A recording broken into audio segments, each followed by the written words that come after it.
secara eh, apa ide besar ya yang kemarin kita bicarakan bahwa ketika kita bicarakan konteks perlunya sebuah instrumen untuk mengendalikan kalau seperti itu.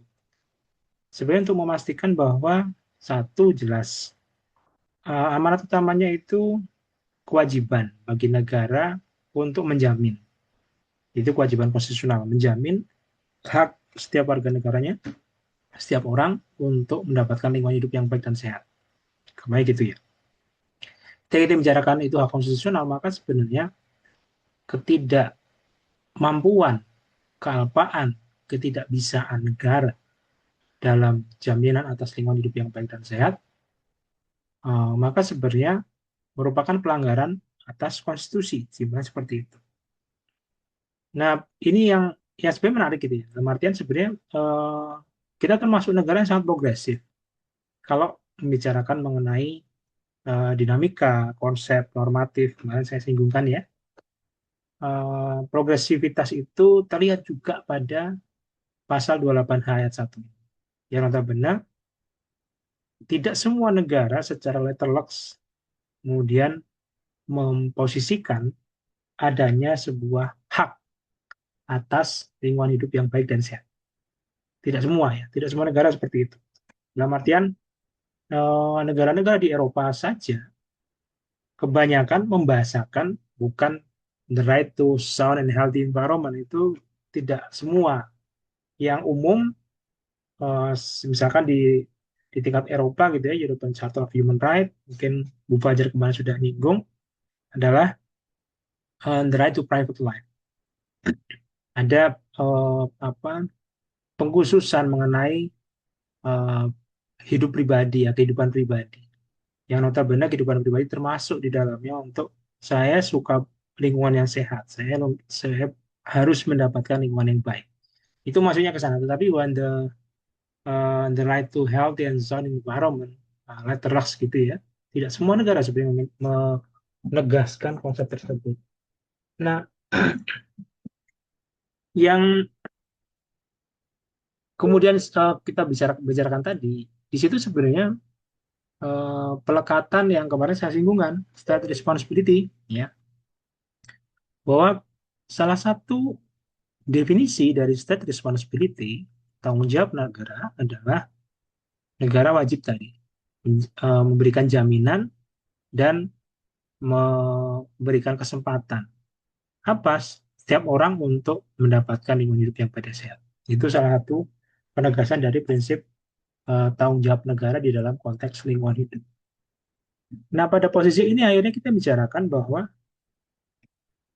semestinya memang perlindungan pengelolaan lingkungan itu menjadi arahan di dalam penyelenggaraan pembangunan yang kemarin.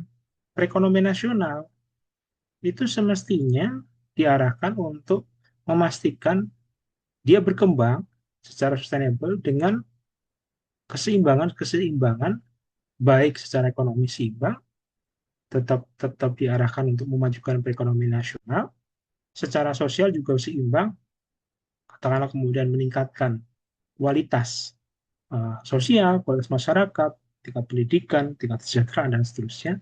Tetapi juga pada saat yang bersamaan memastikan bahwa kualitas lingkungan hidup itu terpenuhi dengan baik. Termasuk indeks itu salah satunya sekarang yang kemudian ditambahkan ya oleh kementerian, misalkan kewajiban daerah untuk uh, ini sebagai kewajiban karena status responsibility tadi ya, untuk memastikan bahwa ada perilaku hidup ramah lingkungan ya, perilaku ramah lingkungan. Jadi sekarang ada indeks seperti itu yang juga menjadi apa? Menjadi kewajiban bagi negara melalui pemerintahan gitu ya, untuk mengaturnya, untuk mengukurnya, karena memang salah satunya itu akan memberikan eh, apa, memberikan penegasan kepada dukungan yang tepat dari seluruh lapisan masyarakat bahwa lingkungan hidup yang baik dan sehat itu juga akan dapat terpenuhi jika apa, didukung oleh pelaksanaan dari masyarakat semua. Sama seperti itu. Nah, yang kemudian eh, eh, apa, perlu kita berikan penegasan sebenarnya ketika bicarakan konteks semestinya, karena perekonomian itu didukung oleh sekian banyak sektor, maka sektor-sektor itu memang, ya gampangnya kita bicara perekonomian nasional itu kan tidak sekedar membicarakan konteks besar ekonomi dalam kacamata makro gitu ya, tetapi juga per tiap-tiap sektor. Semestinya memang pasal-pasal mandat dari konstitusi sebenarnya sudah jelas gitu. Pasal 33. Meskipun kemudian kemarin yang saya singgungkan ya ada anekdotnya gitu ya. Anekdotnya yang notabene memang quote and quote itu menjadi suatu permasalahan ketika eh, apa, ternyata memang tidak sepenuhnya atau seringnya akhirnya eh, ketika kepentingan kelompok tertentu, kepentingan pemburu rente itu yang utama, ya akhirnya memang yang menjadi permasalahan adalah eh, ya hak-hak masyarakat, hak warga itu kemudian dicerabut sedemikian rupa gitu ya. Karena ya karena memang ada kepentingan-kepentingan rente tadi. Meskipun sebenarnya tujuannya semestinya itu disasarkan untuk sama, mandatnya jelas kan gitu. Secara normatif jelas tuh. Tapi karena memang ya kalau dianggap kekayaan negara, negara itu sekedar menjadi banjaan kelompok-kelompok tertentu itu yang selalu menjadi masalah. Nah, ya kita termasuk yang seolah-olah terjebak dalam lubang yang sama gitu ya, tiap tiap orde, tiap pemerintah tanpa signifikansi tertentu gitu ya. Tetapi dalam konteks kita bicarakan normatif, ide besarnya itu ya yang harus dipahami. Maka eh, teman-teman lihat di sini ketika kita bicarakan konteks ini ya, eh, apa saja toh bentuknya kemarin yang sudah sempat kita singgung. Bentuk paling mendasar dari wujud instrumen pengendalian itu, kalau kemarin kan sudah di perencanaan ya, di perencanaan sudah tuh. Ketika kita bicarakan konteks ini ya, perencanaan di sini, di apa, RPPLH ini, di RPPLH sini. Maka semestinya ketika RPPLH itu ada, RPPLH itu menjadi dasar dari pemerintah. Nah, ini kewajiban ya. Pemerintah itu berarti tidak hanya sekedar gampangannya presiden, Pak, nunggu gubernur, bupati, enggak. Tetapi setiap lini, setiap sektor diwajibkan untuk menyusun kebijakan yang bernama atau kajian yang bernama kajian lingkungan hidup strategis. Fungsinya untuk apa? Fungsinya untuk memastikan bahwa kebijakan, rencana, dan program itu selaras dengan rencana perlindungan tadi. Yang paling nyata sebenarnya adalah eh, istilahnya letrax ya, karena seperti kemarin saya sampaikan, kita bicarakan Indonesia itu eh, negara yang legalistik positifis, mau gitu ya, atau apa, legalisme positivistik sama saja gitu ya.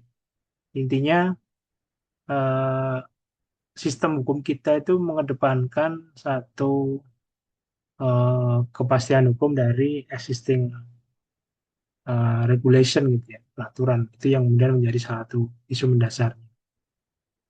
Nah, ketika bicarakan konteks tersebut, maka seringnya menjadi apa ya, opsi saklek gitu ya. Meskipun di negara lain pun sama gitu ya.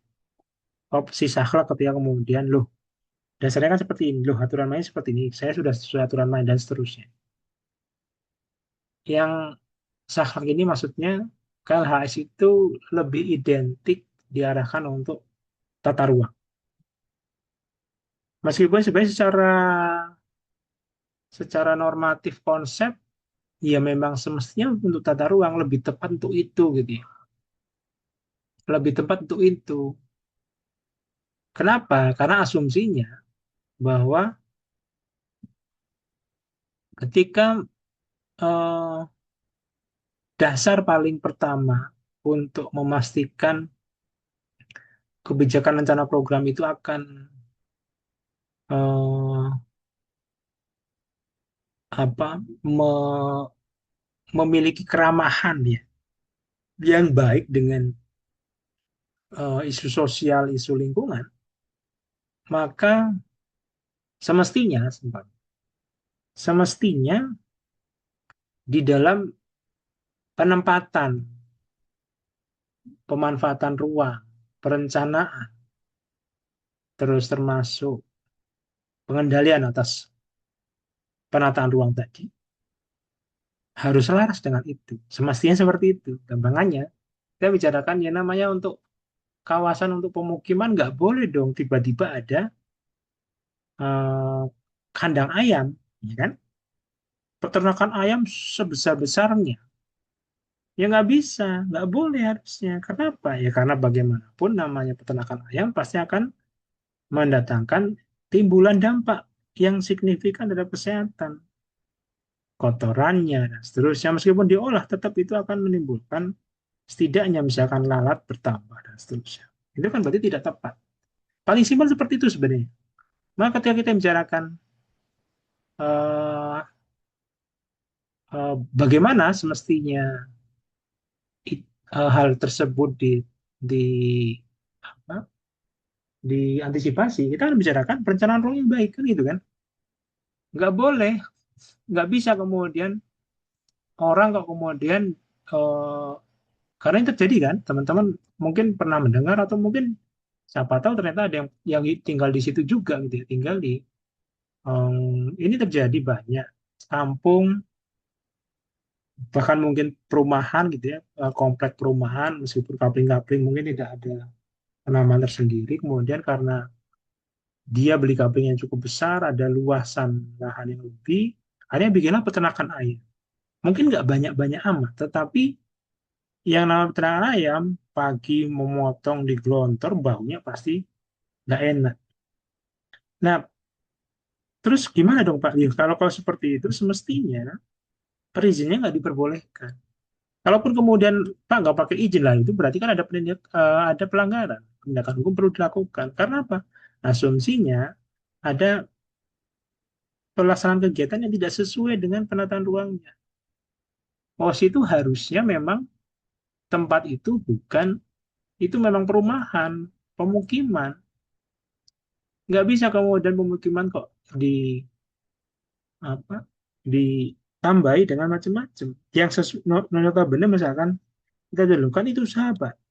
Loh, usaha dampaknya kan perlu diperhatikan juga. Kalau mungkin sekedar di perumahan itu bikin kafe, mungkin akan berbeda kan gitu. Meskipun nanti tetap ada dampak aktivitas usaha kegiatan.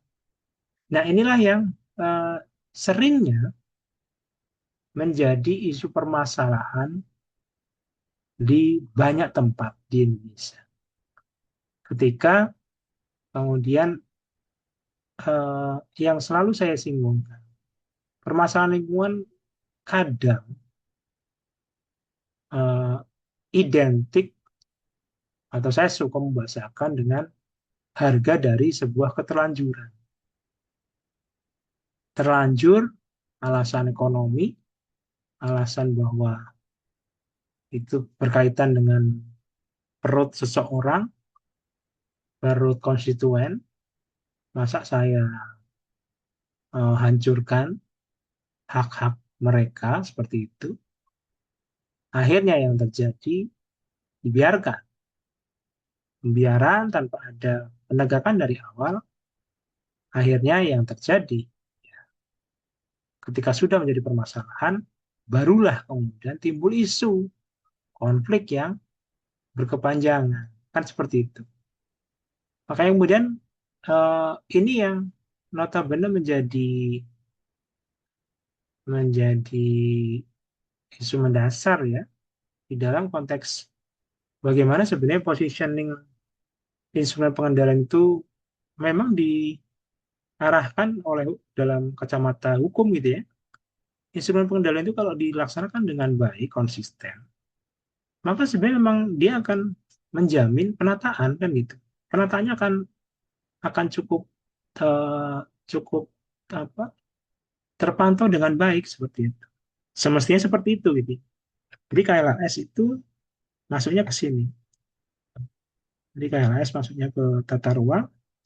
Nah, tata ruang itu nanti diatur parameternya dengan baku mutu lingkungan, pemanfaatannya ya, baku mutu lingkungan dengan kriteria baku kerusakan lingkungan. Jadi gampangannya ada batasannya nih, sama kayak batasan kesehatan gitu kan. Kalau yang normal itu tensinya berapa kan gitu. Nggak ada urusan batasan, Pak tensi tinggi itu orang tua. Nggak seperti itu kan. Teman-teman mungkin sering apa membaca reel gitu ya. Dan ini penting ya. Maksudnya ya sekilas info juga ya. Mungkin juga orang tua kalian sama mau menyampaikannya, misalkan jangan suka makan minuman yang berwarna, jangan terlalu banyak. Terus harus minum air putih seimbang. Anak 15 tahun gagal ginjal langsung stadium 5 saja bisa gitu ya. Dan itu langsung akhirnya sangat fatal gitu ya. Kayak kemudian kita bicarakan sama, semua itu pada sifatnya ada parameter. Konteks lingkungan pun sama sebenarnya. Nah, kayak kemudian dibikinlah baku mutu, kriteria baku. Berarti standar, ukuran standar. Silahkan boleh bikin kegiatan, silahkan boleh buka pabrik. Tetapi yang paling mendasar ketika buka pabrik itu eh, gampangannya. Kamu dapat izin untuk membuang limbah dengan kamu memenuhi persyaratan untuk izin. Itu kan sistem pengendalian seperti itu ya. Izin itu untuk mengendalikan. Tetapi ingat, kamu boleh buang limbah, batasannya parameternya ini. Nggak boleh kamu melampaui baku mutu. Baku mutunya 10. Ya sudah, air limbahmu harus kamu pastikan. Jangan sampai melanggar, melampaui baku mutu tersebut. Sampai-sampai kemudian misalkan eh, ternyata ternyata harus ternyata sampai 11 seperti itu. Ya berarti bermasalah ini. Kalau bermasalah berarti ya sudah harusnya dihentikan segera. Kalau memang ada permasalahan, ada dampaknya dipulihkan sekarang, kan gitu. Dipulihkan sekarang. Kalau kemudian ada kerugian, ya berarti ganti kerugian tersebut. Simpelnya seperti itu. Konteks hukumnya seperti itu sebenarnya. Secara mudah. Jadi gampangannya kita bicarakan baku mutu, terus kemudian nanti jangan sampai baku mutu terlampaui sampai kita baku kerusakannya terpenuhi. Gitu ya. Berarti kalau sudah rusak, nah nanti aturan hukum main berbeda lagi. Kalau rusak ya nggak bisa, hanya sekedar kamu tak kasih peringatan, tak paksa. Ya, kamu berarti melakukan pelanggaran yang sudah lebih signifikan. Kalau pelanggaran seperti itu berarti simpelnya kamu layak tak hukum dong, namanya gitu. Tak hukum bisa dong. Hukumnya gimana Pak? Ya hukum fisik misalkan dipenjara lah, perusahaannya kemudian dapat eh, denda, sanksi pidana denda. Mungkinkah? Mungkin. Itu nanti besok teman-teman bicarakan itu ketika bicarakan mengenai aspek penegakan hukumnya. Tapi disitulah yang kemudian kita bicarakan mengenai pentingnya instrumen pengendalian di sini dalam sudut pandang isu normatif ya. Kenapa kemudian kita bicarakan secara khusus mengenai hal tersebut. Nah, nanti di fokus hari ini memang kita bicarakan di KLHS ya, secara tingkat konsep KLHS. Nanti kalau perlu tambahan, ini sebenarnya tadi ya, kalau bisa apa bisa bisa ambil uh, rekamannya, nanti saya unggah gitu ya untuk pembelajaran. Nah, yang instrumen lain pada dasarnya memiliki fungsi sendiri-sendiri. Jadi ada instrumen ekonomi misalkan. Kalau yang belum bisa absen nanti ya, nanti uh, sebelum selesai kita nanti insya Allah jam 9 ya teman-teman maksimal. Terus nggak usah lama-lama. Sebelum selesai nanti tak uh, share lagi ya untuk presensinya. Jadi yang selanjutnya, jadi kalau di dalam undang-undang ada uh, sekian instrumen ini yang ditegaskan ini di pasal 10 ya Undang-Undang 32 2009. KLAS kita akan bicarakan nanti secara khusus. Baku mutu, kriteria baku nanti saya berikan gambaran. AMDAL kalau perizinan ini juga menjadi fokus secara khusus ini besok di setelah Lebaran ya. Nah, ada instrumen ekonomi. Instrumen ekonomi ini eh, bentuknya banyak sebenarnya. Tapi yang paling mudah kalau kita bicarakan instrumen ekonomi,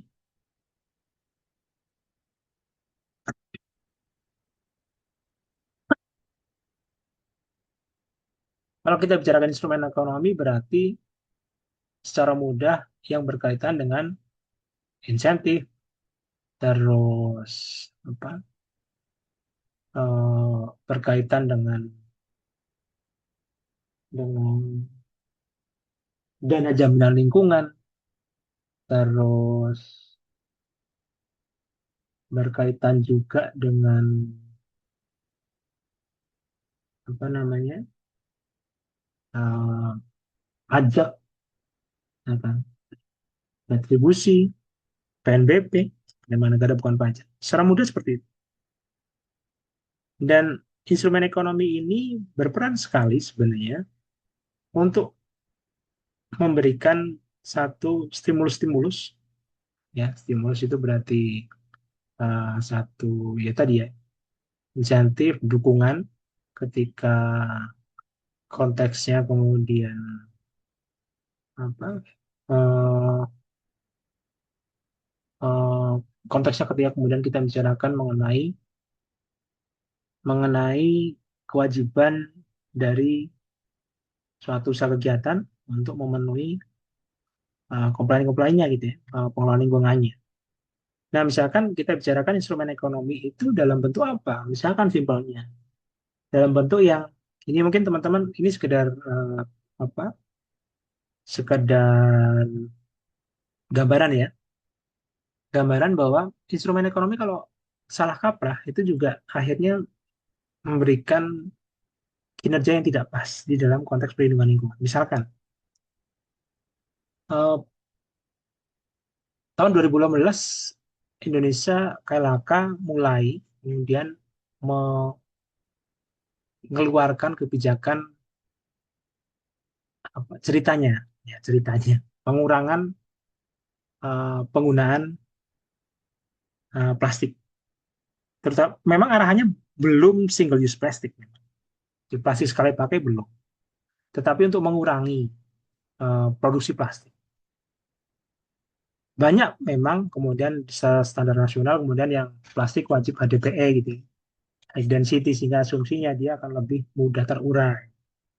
Terus sehingga kemudian ketika lebih mudah terurai, dibakar sendiri juga tidak menimbulkan banyak permasalahan. Terus selain itu juga dari bahan yang sifatnya daur ulang gitu ya. Itu menjadi salah satu idenya.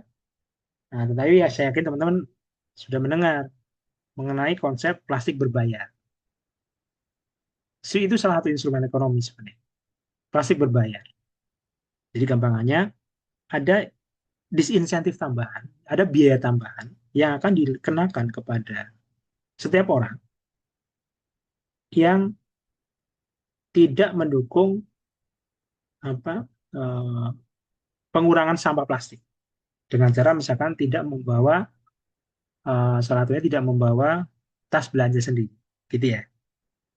Idenya bagus, Tetapi yang terjadi pada konteks pemerintah adalah kebijakan tersebut salah kaprah karena apa? Tidak didukung dengan penerapan yang namanya EPR, Extended Producer Responsibility. Tanggung jawab produsen yang di-extend, yang ditingkatkan. Misalkan, seperti apa Pak contoh Extended Producer Liability? Teman-teman ingat iklannya Le Mineral misalkan. Galon Le Mineral, galon sekali pakai gitu ya, uh, dari bahasa mereka kemudian silakan dikumpulkan. Uh, Istilahnya di loak itu laku lah. Karena kemudian uh, apa pemulung nanti akan istilahnya ada pengepul-pengepul yang memang kalau galon-galon botol mineral itu kemudian akan langsung diterima. Sama seperti yang dilakukan oleh Aqua. Ini kemudian yang ide seperti ini yang ini contoh paling mudah untuk membahasakan ekonomi sirkular, circular ekonomi. Kalau teman-teman pernah mendengar itu. Oke, kalau gitu nggak masalah. Extended producer liability itu seperti itu. Tapi yang terjadi pada konteks plastik berbayar yang diterapkan di Indonesia adalah ketika kemudian yang terjadi tidak ada sanksi ataupun kemudian pengendalian dilakukan misalkan untuk memastikan bahwa produsen atau apa mid player ya pelaku-pelaku tengah ini misalkan apa toko retail untuk kemudian berhenti eh, memproduksi plastik memang mengurangi juga kalau kemudian mereka misalkan masih menggunakan plastik sebagai kantong belanjanya ya mereka semestinya mendapatkan disinsentif juga dong semestinya seperti itu yang terjadi kan enggak tetapi yang terjadi justru permasalahan ketika kebijakan tersebut karena tidak tepat sasaran, akhirnya implementasinya itu tidak mampu mengubah habit, tidak sampai pada etika. Siapa yang dari teman-teman kemudian ya gampangannya pergi ke Indomaret, pergi ke Alfamart, karena paling pol kayaknya sekarang paling pol ya yang ditanya itu bawa kantong belanja nggak ada kemudian ini ada Pak ini kalau nggak pakai kantong belanja ada plastik berbayar loh enggak mungkin sudah nggak sampai seperti itu tanya cuma bawa kantong belanja nggak kalau nggak berarti asumsinya konsumen sudah sadar dan secara ikhlas sadar betul bahwa dia akan membayar sekian rupiah untuk kresek yang diberikan. Ya kan? Kan seperti itu. Dan kita nggak pernah secara umum sebagai konsumen, rata-rata dari kita itu sudah tidak aware lagi atau tidak ada permasalahan lagi ketika ada tambahan 250 untuk kantong plastik sampai 500, gambar seperti itu. Kita udah nggak mempermasalahkan lagi tuh. Yang intinya sebenarnya tidak ada insentif lebih untuk mengurangi sampah plastik, tetapi justru ada insentif untuk perusahaan, untuk toko retail usaha-usaha itu untuk mendapatkan subsidi dari produksi plastiknya, ya enggak? Kan sama saja sebenarnya. Tadinya konsumen nggak perlu bayar plastik, dapat ada ongkos produksi plastik berlebih dari perusahaan, dari toko retail. Sekarang karena berbayar, tapi karena tidak masuk kepada idenya sudah nggak pas gitu ya.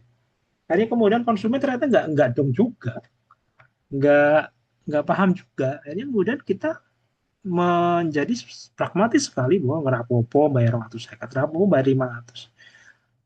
Yang kemudian secara quote and quote insentif insentif akal-akalannya kalau di beberapa gerai-gerai yang notabene mereka gerai yang membutuhkan standarisasi lingkungan juga untuk pencitraan dan seterusnya, maka mereka memang tidak menyajikan plastik.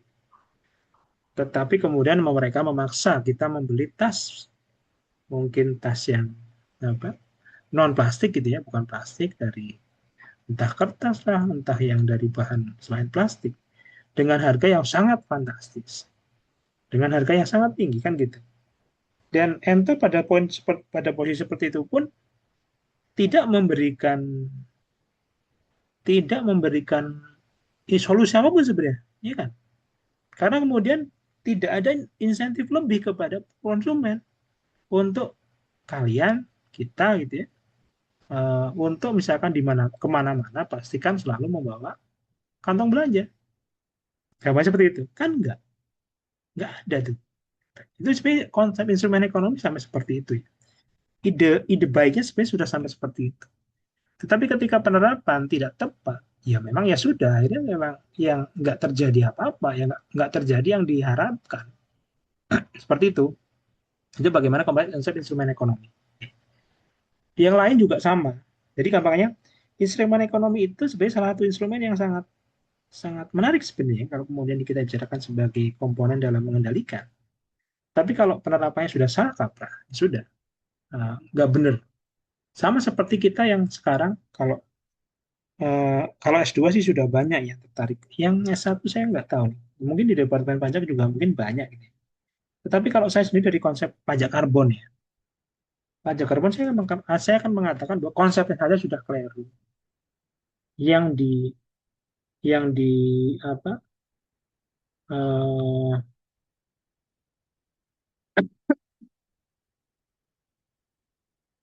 yang di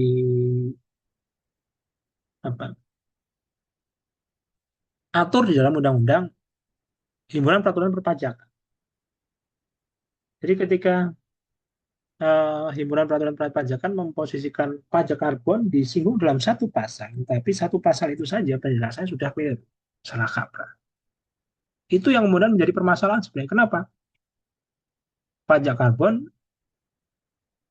tidak berbeda dengan yang namanya denda atas emisi karbon. Nggak bisa dong. Kalau mau bicara pajak karbon, ya harusnya kemudian idenya adalah itu pungutan wajib yang diberikan kepada siapapun, setiap wajib pajak kan gitu. Kalau kemudian memenuhi unsur-unsur dia memang memenuhi unsur apa untuk dikenakan pajak kan gitu. Pungutan wajib tadi. Itu yang semestinya. Yang terjadi nggak seperti itu sayangnya. Yang terjadi nggak seperti itu. Yang terjadi konsepnya lebih kepada konsep denda. Nah, itu yang sebaik clear. Tapi ya sudah lah, itu contoh gambaran lah ya, gambaran bahwa konsep atau instrumen ekonomi lingkungan sebenarnya sebagai instrumen pengendalian itu sangat sangat bagus teman. Cuma dalam penerapannya di Indonesia eh, lemah ya. Kalau saya bisa mengatakan lemah seperti itu. Nah, selanjutnya di dalam instrumen pengendalian, nah ini yang menariknya di Undang-Undang 32 ada penegasan satu pasal yang menegaskan bahwa peraturan perundang-undangan di Indonesia wajib dibasiskan pada lingkungan hidup. Itu ada di pasal 44. Jadi sebenarnya di kemarin yang saya singgung ya, di sistem peraturan perundang-undangan Indonesia sudah tidak ada lagi bahasa uh, umbrella, undang-undang payung itu nggak ada. Tetapi di Undang-Undang 32 2009, meskipun konsep umbrella act nggak ada, di dalam pasal 44-nya secara tegas membahasakan bahwa setiap penyusunan peraturan perundang-undangan pada tingkat nasional dan daerah wajib. Jadi ada secara tegas mengatakan wajib. Wajib apa? Wajib memperhatikan perlindungan fungsi lingkungan hidup dan prinsip PPLH. Jadi gampangnya, saya bicarakan wajib memperhatikan perlindungan fungsi lingkungan hidup. Berarti mau bikin aturan apapun, semestinya dilihat pengaturan tersebut, sektor-sektor tersebut, eh, apa kira-kira nih akan menyebabkan penurunan fungsi lingkungan enggak? Semestinya seperti itu. Setiap peraturan, ya, tanpa terkecuali, termasuk kemudian apa? Kemudian yang kedua adalah ketika kemudian memperhatikan prinsip. Dan ini nggak ada pengecualian kaitannya dengan apa untuk peraturan terkait lingkungan hidup nggak ya. Jadi semua semua peraturan apa,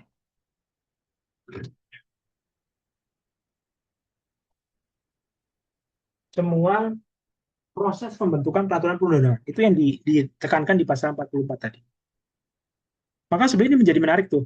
Eh, whatsoever kalau kemudian eh, apa ternyata ada fungsi lingkungan hidup yang terganggu, ya berarti lihat dulu di Undang-Undang 32 bicara apa toh? Nah, dari pasal itu kemudian dikatakan dan nah, perhatikan fungsi perlindungan fungsi lingkungan hidup dan prinsip-prinsip PPLH. Berarti kemudian kita bicarakan ada eh,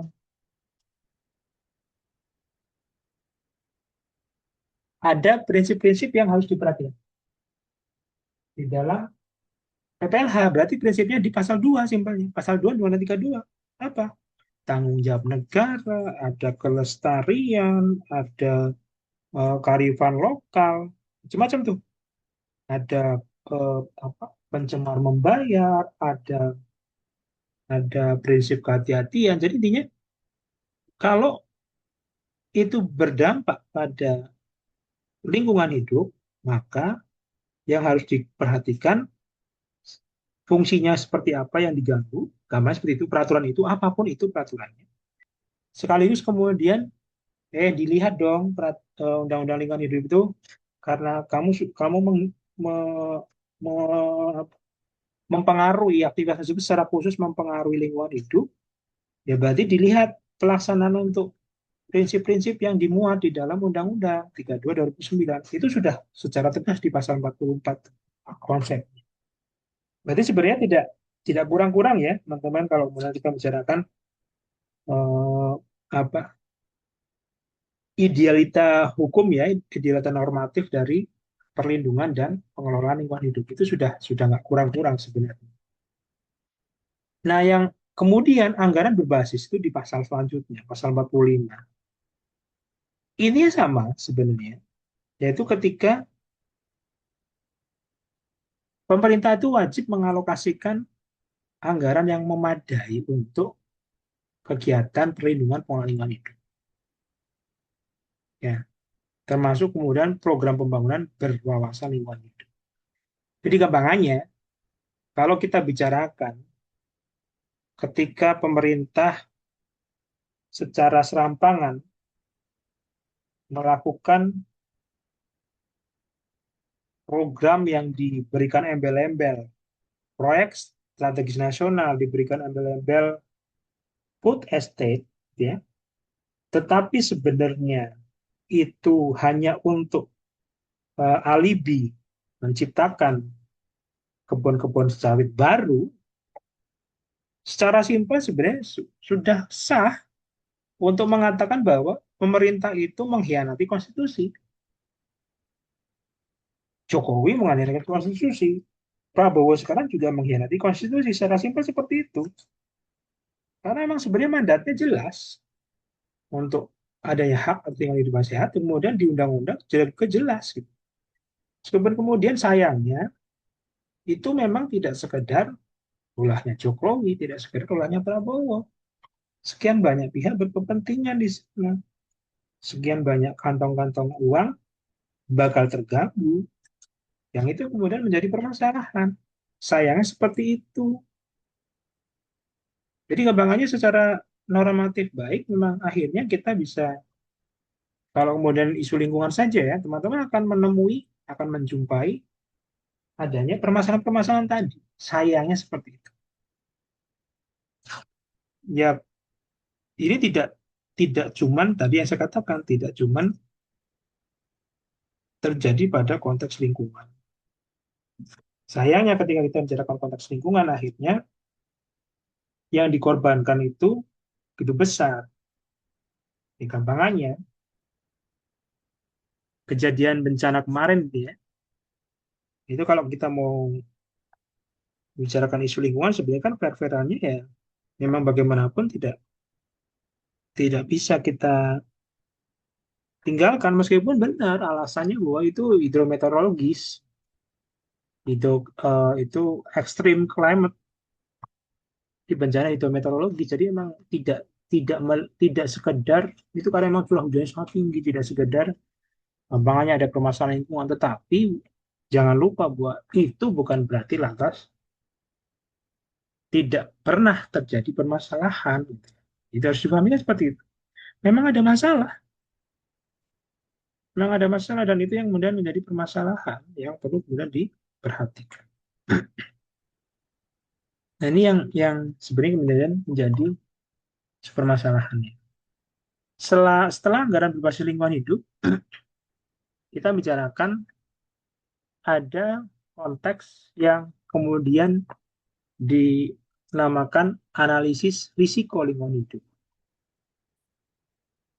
Berarti sebenarnya tanpa kita bicarakan UCK saja, Undang-Undang 32 2009 sebenarnya sudah memberikan opsi, solusi. Yaitu apa? Ketika kemudian dikatakan bahwa ternyata tidak cuma bicara dampak lingkungan, tetapi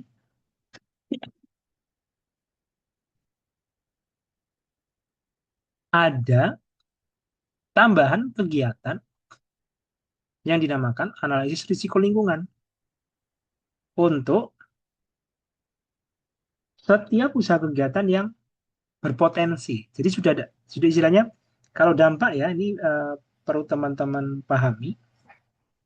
Eh, Nanti bicara dampak kita bicarakan khusus ya ketika bicarakan AMDAL. Dampak itu berbeda dengan risiko. Sistem hukum kita kemudian memposisikan pasal Undang-Undang Cipta Kerja dianggap bahwa Undang-Undang Cipta Kerja itu membuat sesuatu yang baru karena ada pencegahan berbasis risiko, gitu ya. Di gampangannya Undang-Undang Cipta Kerja itu memang bermanfaat dan seterusnya tuh, itu yang selalu menjadi narasi. Sebenarnya kalau kalau simple, kemudian simpel kita katakan gitu, ya, di sebelum UU CK berjalan itu sebenarnya di Undang-Undang 32 2009 saja sudah ada konsep dampak itu pasti terjadi.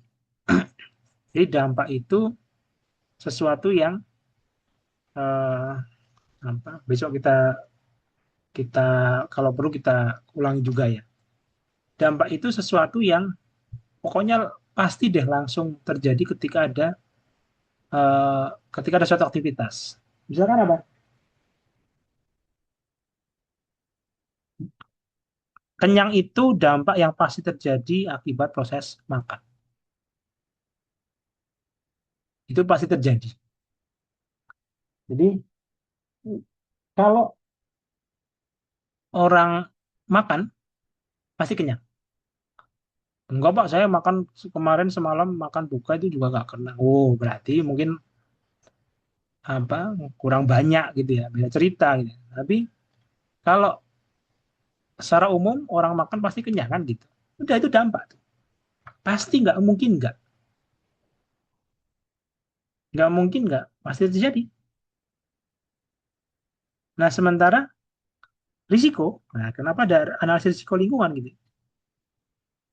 Risiko itu ada potensi, pasti ada potensi kan pasti ada. Wah, kamu punya loh potensi bermain musik.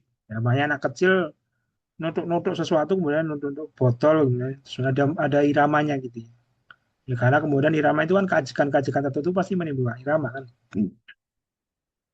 Kita katakan, oh kamu masih kecil tapi punya punya potensi potensi untuk jadi musisi. Potensi pasti ada.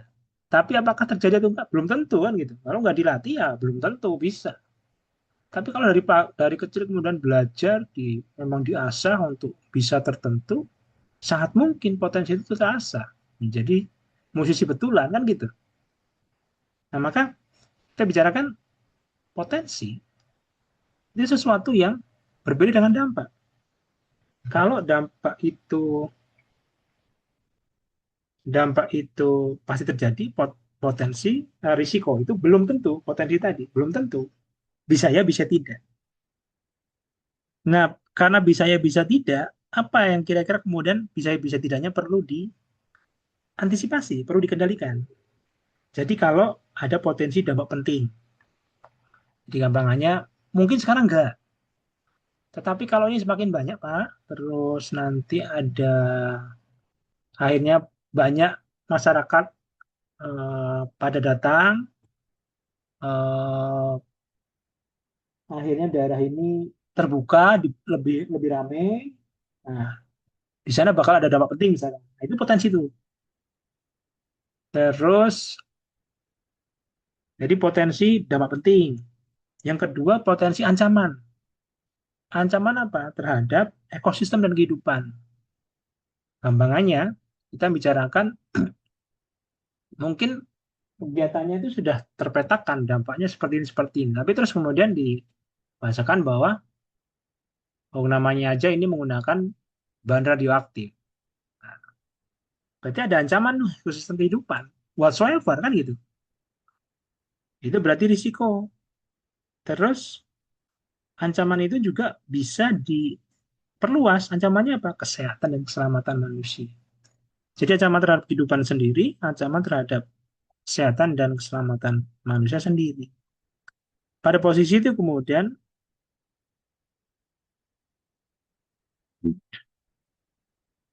wajib untuk melakukan analisis risiko lingkungan hidup. Di sana ada pengkajian, ada pengelolaan, ada komunikasi risiko. Jadi sebenarnya sudah malas kalau kemudian diimplementasikan lebih lanjut, dibikin peraturan pemerintah gitu ya. Sayangnya kan enggak. Indonesia kan kayak gitu seperti itu. PP ditunggu-tunggu sampai lama sampai undang-undangnya berubah aja PP-nya mungkin nggak terbit. Itu terjadi. Sama seperti ini. Sebenarnya dimandatkan untuk ada PP. PP itu nggak pernah muncul.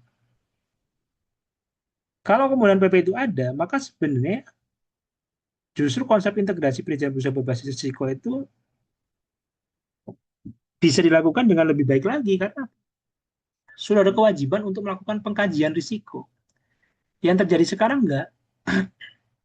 Yang terjadi sekarang itu cuman by book, lihat peraturannya. Kalau peraturannya mengatakan saya disuruh ini, ya saya berarti ini. Kalau enggak, ya enggak. Nah, itu yang menjadi permasalahan. Harusnya tidak seperti itu. Pelaku usaha kegiatan itu sudah melakukan pemetaan dulu, pengkajian risiko. Risikonya seperti apa, setelah itu kemudian di pengelola, dia tahu cara mengelola. Ya Pak, betul, ini ada risiko untuk apa bahan kimia, bahan radioaktif tadi. Risiko ketika dia nempel radioaktifnya nempel di kontainer-kontainer, gambar seperti itu. Risiko ini terbawa oleh udara, cesium kemarin. Seperti itu. Bila namanya punya risiko ya berarti dikelola. Setelah dikelola dikomunikasikan. Jadi gampangnya mereka woro-woro tuh bikin papan pengumuman, bikin apa istilahnya peringatan-peringatan apa hati-hati pabrik mengelola bahan radioaktif, misalkan gitu. Sehingga kemudian orang nggak ngasal. Kan kita kebiasaan nih di Indonesia ya kan, mulung simpelnya. Ada besi bekas tuh, gampang itu. Ada plastik bekas tuh, diambil lah.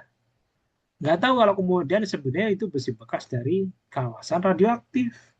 Itu yang terjadi di Cikande tuh, di Banten. Ada besi bekas, ada plastik bekas, macam-macam sebenarnya di daerah yang mengolah bahan cesium radioaktif yang sangat ya sebenarnya itu sangat sangat berbahaya tuh kan keras. Dan karena kemudian nggak ada warning apapun, ya sudah ada orang nemukan nemukan apa tadilah simpelnya besi dibawa sampai kemudian 10 kilo jauh. Udah pindah ke sana tuh sepanjang jalan radioaktifnya nyebar kemana-mana. Itu yang kemudian bikin masalah. Sebenarnya secara normatif sudah ada tuh Tinggal kemudian penegakan hukum, penerapannya. Sayangnya penerapan itu yang bermasalah. Nah, terakhir di dalam sebelum kemudian lainnya ya, yang dalam undang-undang yang dibahasakan sebagai pengandalan itu adalah instrumen yang dinamakan audit lingkungan. Audit itu fungsinya untuk memverifikasi di apa akhir pasca pelaksanaan kegiatan. Tinggal makanya kita bicarakan setelah ada AMDAL, setelah simpelnya misalkan ada analisis risiko, berarti tinggal melaksanakan pengelolaan, pemantauan. Nah, pemerintah kan nggak mungkin tuh mantau terus-menerus. Maka kalau kegiatan usaha tersebut wajib untuk melakukan tersebut, maka dia diwajibkan untuk per tahun juga membuat satu dokumen audit, laporan audit. Audit itu menceritakan sebenarnya mengenai apa yang dikelola, dilakukan, dan bagaimana pengelolaan tersebut terjadi. Jadi gampangnya verifikasi lah. Kalau kemudian ada temuan, apa yang kemudian bisa dilakukan. Simpelnya seperti itu. Lebih kepada self compliant harusnya, meskipun compulsory, ya. Jadi mandatory, self compliant, penaatan mandiri yang wajib. Tapi juga bisa diterapkan sebagai sanksi kalau kemudian posisinya melakukan pelanggaran. Oke ya, kira-kira seperti itu gambarannya. Nah, undang-undang membuka peluang lain, instrumen lain sesuai kebutuhan boleh. Bagaimana? Misalkan ternyata ada sistem monitoring lebih untuk mengendalikan. Ternyata ada beban tambahan, namanya persetujuan-persetujuan teknis misalnya. Itu apa Pak? Itu sifatnya sebelum AMDAL. Jadi untuk memastikan yang baku mutu, kereta baku itu terpantau. Jadi ada persetujuan teknis. Bisa, boleh. Tapi idenya seperti itu ya teman-teman. Jadi sebenarnya konsep yang diusung sudah sangat bagus. Memang akhirnya permasalahannya ketika kemudian di dalam banyak aspek inkonsistensi sudah terjadi dalam melaksanakan mandat peraturan itu sendiri. Ketika inkonsistensi sudah terjadi dalam melaksanakan mandat, akhirnya penafsirannya sudah, apalagi penafsirannya terlambat, terjemahannya lebih lanjut terlambat. Hanya kemudian sektor-sektor lain